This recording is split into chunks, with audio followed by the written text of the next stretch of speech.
ಸ್ನೇಹಿತರೆ ನಮಸ್ತೆ, ಎಲ್ಲರಿಗೂ ಕೂಡ ಮತ್ತೊಂದು ವಿಶೇಷ ತರಗತಿಗೆ ಆತ್ಮೀಯ ಸ್ವಾಗತ. ಇದೊಂದು ಇನ್ಫಾರ್ಮೇಟಿವ್ ವಿಡಿಯೋ ಆಗಿರ್ತದೆ. ಸೊ ಅಂದ್ರೆ ಇಲ್ಲಿ KPSC ಪರೀಕ್ಷಾ ವಿಧಾನ ಏನಿದೆ, ಸೊ ಈ KPSC ಪರೀಕ್ಷೆಗಳಲ್ಲಿ ಮತ್ತೆ ಈ ನೇಮಕಾತಿ ವಿಚಾರಗಳಲ್ಲಿ ಒಂದಷ್ಟು ಬದಲಾವಣೆಗಳನ್ನು ತರಲಿಕ್ಕೆ KPSC ಪ್ರಯತ್ನವನ್ನ ಮಾಡ್ತಾ ಇದೆ. ಸೊ ಬದಲಾವಣೆಗಳು ಏನಿದಾವೆ ಮತ್ತೆ ಆ ಬದಲಾವಣೆಯಿಂದ ಮುಂದಿನ ಪರೀಕ್ಷೆಗಳನ್ನ ಬರೀತಕ್ಕಂತ ಅಂದ್ರೆ ಹೊಸ ನೋಟಿಫಿಕೇಶನ್ಗಳು ಏನ್ ಬರ್ತಿದಾವ, ಆ ನೋಟಿಫಿಕೇಶನ್ ಗಳಲ್ಲಿ ಪಾರದರ್ಶಕತೆಯನ್ನ ಕಾಪಾಡ್ಕೊಳ್ಳಿಕ್ಕೆ KPSC ತೆಗೆದುಕೊಳ್ತಾ ಇರ್ತಕ್ಕಂಥ ಕ್ರಮಗಳು ಸಫಲ ಆಗ್ಬಹುದಾ, ಈ ವಿಚಾರಗಳ ಬಗ್ಗೆ ಒಂದಷ್ಟು ಮಾಹಿತಿಗಳನ್ನ ಕೊಡ್ತಾ ಹೋಗ್ತೀನಿ. ವಿಡಿಯೋವನ್ನ ಕೊನೆ ತನಕ ನೋಡಿ. ಹಾಗೆ KPSC ನೇಮಕಾತಿ ಪರೀಕ್ಷೆಗಳನ್ನು ಬರೀತಕ್ಕಂಥ ಎಲ್ಲ ನನ್ನ ಸ್ಪರ್ಧಾ ಬಳಗಕ್ಕೆ ವಿಡಿಯೋವನ್ನ ಶೇರ್ ಮಾಡ್ತಾ ಹೋಗಿ, ಅವರಿಗೂ ಕೂಡ ಇದರ ಬಗ್ಗೆ ಒಂದಷ್ಟು ಮಾಹಿತಿಗಳು ತಿಳಿತಾ ಹೋಗುದು. ಸೊ ಇನ್ನು ಇಲ್ಲಿ ಏನು ಹೊಸ ಕ್ರಮ ಅಂದ್ರೆ, ಸೊ ಇಲ್ಲಿ ಹೇಳ್ತಾ ಇರುವಂತದ್ದು ನೇಮಕಾತಿ ಪಾರದರ್ಶಕತೆಗೆ KPSC ಪ್ರಯತ್ನವನ್ನ ಪಡ್ತಾ ಇದೆ. ಸೊ ಮತ್ತೆ ಇನ್ನು ಮುಂದಿನ ಎಲ್ಲಾ ಪರೀಕ್ಷೆಯಲ್ಲೂ ಕೂಡ ಇದೇ ಮಾದರಿಯನ್ನ ಅಳವಡಿಸಿಕೊಳ್ಳುವಂತ ಸಾಧ್ಯತೆ ಇದೆ ಅಂತ ಹೇಳಿ. ಸೊ ಇಲ್ಲಿ ಮೊದಲಿಗೆ ಉತ್ತರ ಪತ್ರಿಕೆ ಸ್ಕ್ಯಾನ್ ಬಳಿಕವೇ ಕೀ ಉತ್ತರ. ಏನಿದು ಉತ್ತರ ಪತ್ರಿಕೆಯ ಸ್ಕ್ಯಾನ್ ಬಳಿಕವೇ ಕೀ ಉತ್ತರ ಎನ್ನುವಂಥದ್ದು?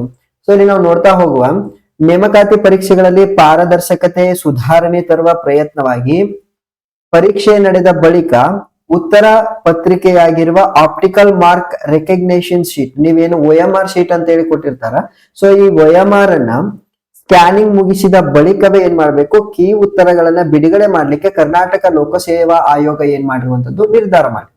ಸೊ ಅಂದ್ರೆ ಇಲ್ಲಿ ಈಗ ನೀವು ಎಕ್ಸಾಮ್ ಪರೀಕ್ಷೆಯನ್ನ ಮುಗಿದ ನಂತರ OMR ಸೀಟ್ ಅನ್ನ ಕೊಡ್ತಿದ್ರಿ. ಸೊ ತದನಂತರ ಒಂದು 2 to 3 days ಅಥವಾ ಒಂದು ವಾರದ ಒಳಗೆ ಏನ್ ಮಾಡ್ತಿತ್ತು KPSC ಅಧಿಕೃತ ಕೀ ಉತ್ತರಗಳನ್ನ ಪ್ರಕಟಿಸ್ತಾ ಇತ್ತು. ಬಟ್ ಈಗ ಮಾಡ್ತಾ ಇರುವಂತ ಸುಧಾರಣೆ ಏನು ಅಂದ್ರೆ, ನೀವು ಏನ ಎಕ್ಸಾಮ್ OMR ಶೀಟ್ ಅನ್ನು ಕೊಟ್ಟಿರ್ತೀರಿ, ಆ OMR ಪತ್ರಿಕೆಗಳನ್ನ ಸ್ಕ್ಯಾನ್ ಮಾಡಿದ ನಂತರದ ದಿನಗಳಲ್ಲಿ ಏನ್ ಮಾಡ್ಬೇಕು, ಕೀ ಉತ್ತರಗಳನ್ನ ಬಿಡಬೇಕು ಅಂತ ಹೇಳಿ ನಿರ್ಧಾರವನ್ನ ಮಾಡಿರುವಂತದ್ದು. ಸೊ ಇನ್ನು ಆಯೋಗದ ನಿರ್ಣಯದಂತೆ ಡಿಸೆಂಬರ್ 8ರಂದು ನಡೆದ ಉಳಿಕೆ ಮೂಲೆ ವೃಂದದ 150 ಪಂಚಾಯತ್ ಅಭಿವೃದ್ಧಿ ಅಧಿಕಾರಿಗಳು PDO ಹುದ್ದೆಗಳ ಒಂದು ನೇಮಕಾತಿ ಪರೀಕ್ಷೆಯಿಂದಲೇ ಈ ಹೊಸ ಪ್ರಯತ್ನವನ್ನ ಅನುಷ್ಠಾನಗೊಳಿಸಲಾಗಿದೆ. ಅಂದ್ರೆ ಇಲ್ಲಿ ನಾವು ಕೆಲವೊಂದಷ್ಟು ಮಂದಿ ನನಗೆ ಕೇಳ್ತಾ ಇದ್ರು ಮೆಸೇಜ್ ಅನ್ನು ಮಾಡಿ, ಸರ್ ನಾನ್ HKದು ಇನ್ನು ಕೂಡ PDO ಕೀ ಆನ್ಸರ್ ಬಿಟ್ಟಿಲ್ಲ, ಯಾಕೆ ಬಿಟ್ಟಿಲ್ಲ ಅಂದ್ರೆ ಇದೇ ಕಾರಣಕ್ಕೋಸ್ಕರ. ಓಕೆನಾ? ಸೊ ಇನ್ನು KS ಸೇರಿ ಮುಂದೆ ನಡೆಯುವ ಎಲ್ಲಾ ಒಂದು ಪರೀಕ್ಷೆಗೂ ಇದೇ ಪದ್ಧತಿಯನ್ನ ಅನುಸರಿಸಲಾಗ್ತದ ಅಂತ ಹೇಳಿ KPSC ಇಂದ ಏನ್ ಮಾಡಿರ್ತಕ್ಕಂಥದ್ದು ಮಾಹಿತಿಯನ್ನು ಕೊಟ್ಟಿದ್ದಾರೆ.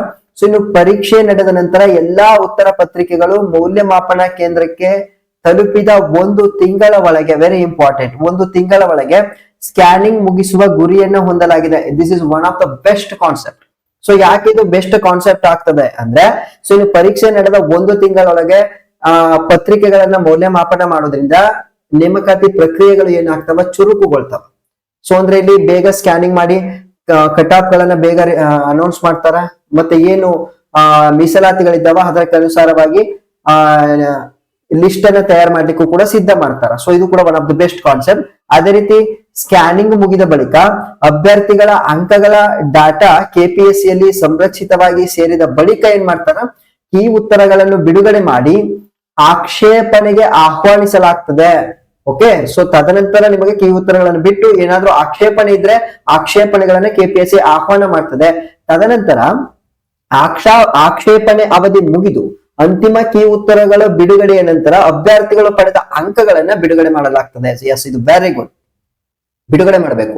ಅಭ್ಯರ್ಥಿ ಏನು ಅಂಕಗಳನ್ನ ತೆಗೆದುಕೊಂಡಿರ್ತಾನೆ ಅದನ್ನ ಬಿಡುಗಡೆ ಮಾಡಬೇಕು. ಆಗ ಮಾತ್ರ ಪರೀಕ್ಷೆಯಲ್ಲಿ ಪಾರದರ್ಶಕತೆ ಅನ್ನುವಂಥದ್ದನ್ನ ನಾವು ಕಾಣ್ಲಿಕ್ಕೆ ಸಾಧ್ಯ ಆಗ್ತದೆ. ಇನ್ನು ಪಾರದರ್ಶಕ ಇರಲಿದೆ, ಇಲ್ಲಿ ನಾವು ಇದು ವೆರಿ ಇಂಪಾರ್ಟೆಂಟ್. ನಮಗೆ ಇದರಿಂದ ನಮಗ ಪಾರದರ್ಶಕತೆ ಇರ್ತದ ಮತ್ತು ಪರೀಕ್ಷೆ ಅನ್ನುವಂಥದ್ದು ಕೂಡ ಪಾರದರ್ಶಕವಾಗಿ ನಡೀತದೆ ಅಂತ. ಪರೀಕ್ಷೆ ನಡೆದ 3-4 ದಿನಗಳಲ್ಲಿ ಕೀ ಉತ್ತರಗಳನ್ನ ಬಿಡುಗಡೆ ಮಾಡೋದ್ರಿಂದ ಪರೀಕ್ಷಾ ಅಕ್ರಮಗಳು ನಡೆಯಬಹುದು. ಹೌದಾ? ಸೊ ಈಗ KPSC ನೇಮಕಾತಿ ಅಂದಾಗ ಅಕ್ರಮಗಳು ನಡೀತಾವ ಅನ್ನುವಂಥದ್ದು ಸರ್ವೇ ಸಾಮಾನ್ಯ ಆಗಿದೆ ಅದು ಇತ್ತೀಚಿನ ದಿನಗಳಲ್ಲಿ. ಬಟ್ ಈ ರೀತಿ ಮಾಡೋದ್ರಿಂದ 2-3 ದಿನಗಳಲ್ಲಿ ಕೀ ಉತ್ತರಗಳನ್ನು ಬಿಡುವಂತದ್ದು ಕೂಡ ಪರೀಕ್ಷಾ ಅಕ್ರಮಗಳು ನಡೀಲಿಕ್ಕೆ ಕಾರಣ ಆಗ್ಬೋದು ಅಂತ ಹೇಳಿ KPSC ಥಿಂಕ್ ಮಾಡಿದೆ. ಜೊತೆಗೆ ಅಂತಹ ಸಾಧ್ಯತೆಗಳಿಗೆ ಅವಕಾಶ ಸಿಗದಿರ್ಲಿಕ್ಕೆ ಈ ಪ್ರಯತ್ನ ಮಾಡುವಂತೆ ಅಭ್ಯರ್ಥಿಗಳು ಸಲಹೆಯನ್ನು ಕೊಡಿದ್ರು. ನೋಡಿ, ಇಲ್ಲಿ KPSC ನೇರವಾಗಿ ಒಂದು ಕ್ರಮವನ್ನ ತೆಗೆದುಕೊಂಡಿರೋದಿಲ್ಲ, ಬದಲಿಗೆ ಒಂದಷ್ಟು ಸಲಹೆಗಳನ್ನು ಕೂಡ ಅಭ್ಯರ್ಥಿಗಳಿಂದ ಎಕ್ಸ್ಪೆಕ್ಟ್ ಮಾಡಿದೆ ಮತ್ತು ಅದೇ ರೀತಿ ಸಲಹೆಗಳನ್ನು ಕೂಡ ನಮ್ಮ ಸ್ಪರ್ಧಾರ್ಥಿಗಳು ಕೊಟ್ಟಿದ್ದಾರೆ. ಸೊ ಹೀಗಾಗಿನೇ ಆಯೋಗದಲ್ಲಿ ಚರ್ಚಿಸಿ ನಿರ್ಣಯ ತೆಗೆದುಕೊಂಡು ಈ ಪ್ರಯತ್ನ ಮಾಡಲಾಗಿದೆ ಅಂತ ಹೇಳಿ KPSC ಮೂಲಗಳು ಅಧಿಕೃತವಾಗಿ ಘೋಷಣೆಯನ್ನ ಮಾಡಿರ್ತಕ್ಕಂಥದ್ದು. ಮತ್ತೆ ಇಲ್ಲಿ ಅಭ್ಯರ್ಥಿಯ ಮಾಹಿತಿಯು ಗೌಪ್ಯ, ಇದು ವೆರಿ ಇಂಪಾರ್ಟೆಂಟ್ ಇದೆ ಕಾನ್ಸೆಪ್ಟ್. ನೋಡಿ, ಪರೀಕ್ಷೆಯ ನಂತರ OMR ಶೀಟ್ ಸ್ಕ್ಯಾನಿಂಗ್ ವೇಳೆ ಅಭ್ಯರ್ಥಿಯ ನೋಂದಣಿ ಸಂಖ್ಯೆ ಮತ್ತು OMR ಸಂಖ್ಯೆ ಗೊತ್ತಾಗಬಾರ್ದು ಅಂತ ಹೇಳಿ ಏನ್ ಮಾಡ್ತಾರ, OMR ಶೀಟ್ ಅನ್ನ 2 ಭಾಗವಾಗಿ ವಿಭಜಿಸಿರ್ತಾರೆ. ನೀವು ಗಮನಿಸ್ತಾ ಹೋಗಿಬೇಕಾದ್ರೆ ಇಲ್ಲಿ ನೋಡಿ, ಇಲ್ಲಿ ಕಾಣ್ತಾ ಇದೀರಲ್ಲ, ನೀವು ಏನು ಉತ್ತರವನ್ನ ಟಿಕ್ ಹಾಕಿರ್ತೀರಿ OMR ಶೀಟ್, ಅದೇ ಬೇರೆ ಆಗ್ತದ. ನಿಮ್ಮ ನೋಂದಣಿ ಸಂಖ್ಯೆ ಮತ್ತೆ ನಿಮ್ಮ ಕ್ವಶನ್ ಪೇಪರ್ ಕೋಡ್ಗಳು ಅದೇ ಸಪರೇಟ್ ಇರ್ತದೆ. ನೀವು ಸೂಕ್ಷ್ಮವಾಗಿ ಗಮನಿಸಬೇಕು ಅದನ್ನ. ಓಕೆ, 2 ಭಾಗವಾಗಿ ವಿಭಾಗಿಸಲಾಗ್ತದೆ.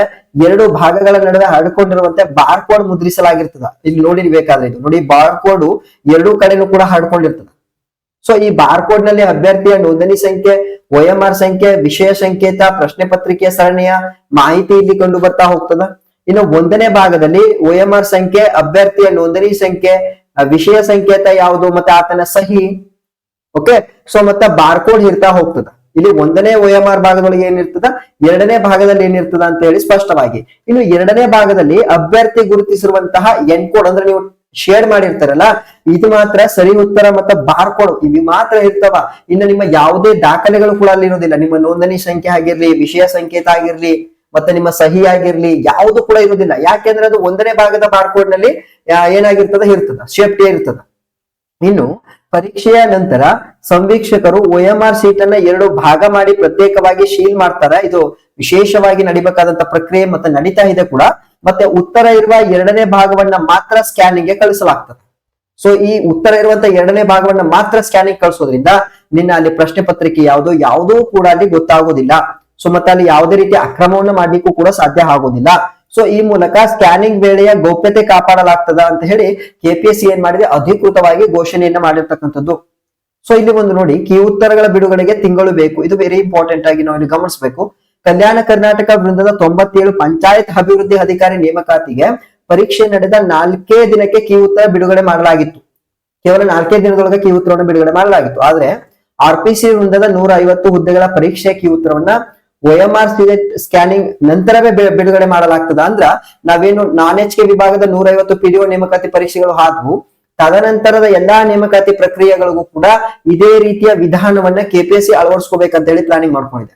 ಎಸ್, ಸೊ ಇದು ನಿಜಕ್ಕೂ ಕೂಡ ಪರೀಕ್ಷಾ ವಿಧಾನದಲ್ಲಿ KPSC ಸುಧಾರಣೆಯನ್ನು ತರಲಿಕ್ಕೆ ಒಂದು ಮೊದಲ ಹೆಜ್ಜೆಯನ್ನು ಇಟ್ಟಿದೆ ಅಂತ ಹೇಳಿ ಹೇಳ್ಬೋದು. ಬಟ್ ಇದನ್ನು ಕೂಡ ಕಣ್ತಪ್ಪಿಸಿ ಏನಾದ್ರು ಅಕ್ರಮಗಳು ನಡೀತಂದ್ರ ಏನು ಅಕ್ರಮಗಳನ್ನ ಎಸಗ್ತಕ್ಕಂಥ ಕ್ಯಾಂಡಿಡೇಟ್ಗಳು ಯಾರಿದ್ದಾರ ಅವ್ರಿಗೆ ಬಹಳ ಘೋರವಾದ ಶಿಕ್ಷೆಯನ್ನೇ ಕೊಡ್ಬೇಕು. ಸೊ ಬಿಕಾಸ್ ಯಾಕೆ ಅಂದ್ರೆ ವೈಯಕ್ತಿಕವಾಗಿ ನಾನು ಹೇಳ್ತಕ್ಕಂಥದ್ದು, ವರ್ಷಾನುಗಟ್ಟಲೆ ಫ್ಯಾಮಿಲಿಯನ್ನ ಬಿಟ್ಟು ಎಲ್ಲೋ ಒಂದು ಕಡೆ ರೂಮ್ ಮಾಡ್ಕೊಂಡು PG ಮಾಡ್ಕೊಂಡು ಮತ್ತೆ ಕೋಚಿಂಗ್ ಸೆಂಟರ್ಸ್ ಗಳಿಗೆ ಹೋಗಿ ಬಹಳ ಕಷ್ಟಪಟ್ಟು ಓದ್ತಿರ್ತಾರೆ ನಮ್ಮ ಸ್ಪರ್ಧಾ ಬಳಗ. ಬಟ್ ಕೆಲವು ಕಿಡಿಗೇಡಿಗಳು ಈ ರೀತಿ ಕೆಲಸವನ್ನ ಮಾಡುವಂತದ್ದು ಬಹಳ ಖಂಡನಾರ್ಹ ವಿಚಾರ.